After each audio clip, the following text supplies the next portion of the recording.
To forget is the secret of eternal youth. One grows old only through memory. There's much too little forgetting. Strange how complicated we can make things just to avoid showing what we feel. We were all at once terribly alone. And alone we must see it through. It is very queer that the unhappiness of the world is so often brought on by small men. We have our dreams because without them we could not bear the truth.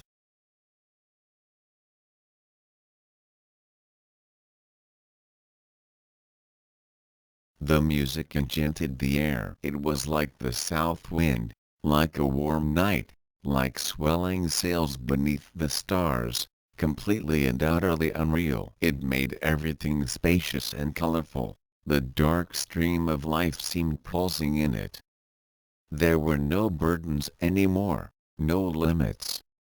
There existed only glory and melody and love, so that one simply could not realize that, at the same time as this music was, outside there ruled poverty and torment and despair. I did not want to think so much about her. I wanted to take her as an unexpected, delightful gift that had come and would go again, nothing more. I meant not to give room to the thought that it could ever be more. I knew too well that all love has the desire for eternity and that therein lies its eternal torment. Nothing lasts. Nothing.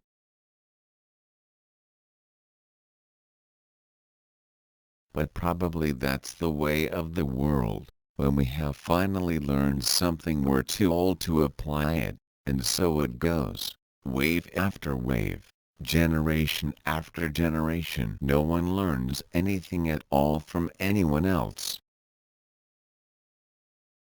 We are forlorn like children, and experienced like old men. We are crude and sorrowful and superficial. I believe we are lost. Keep things at arm's length. If you let anything come too near, you want to hold on to it, and there is nothing a man can hold on to.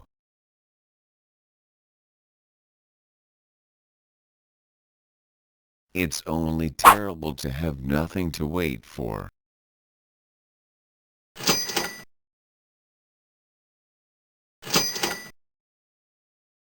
Life did not intend to make us perfect. Whoever is perfect belongs in a museum. Why does a man lie? In order to think about it. Courage is the fairest adornment of youth. It was a melancholy secret that reality can arouse desires but never satisfy them. This book is to be neither an accusation nor a confession, and least of all an adventure, for death is not an adventure to those who stand face to face with it. It will try simply to tell of a generation of men who, even though they may have escaped shells, were destroyed by the war. A man can gasp out his life beside you and you feel none of it. Pity, sympathy, sure, but you don't feel the pain. Your belly is whole and that's what counts. A half-yard away someone's world is snuffled out in roaring agony and you feel nothing. That's the misery of the world. That is the remarkable thing about drinking. It brings people together so quickly. But between night and morning it sets an interval again of years. Sometimes I used to think that one day I should wake up, and all that had been would be over. Forgotten, sunk, drowned. Nothing was sure, not even memory. Bombardment, barrage, curtain fire, mines, gas, tanks, machine guns, hand grenades, words, but they hold the horror of the world. We have so much to say, and we shall never say it.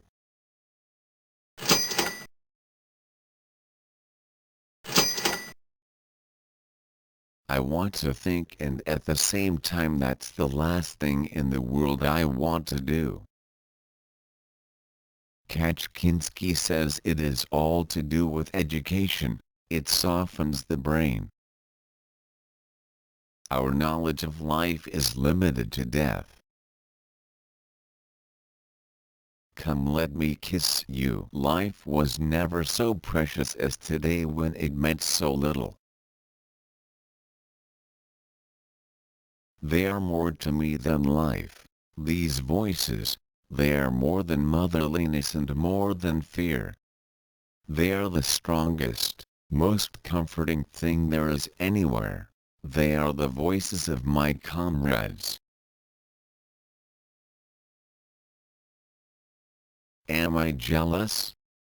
He thought, astonished. Jealous of the chance object to which she has attached herself? Jealous of something that does not concern me? One can be jealous of a love that has turned away, but not of that to which it is turned. For a moment I had a strange intuition that just this, and in a real, profound sense, is life. And perhaps happiness even. Love with a mixture of sadness, reverence, and silent knowledge.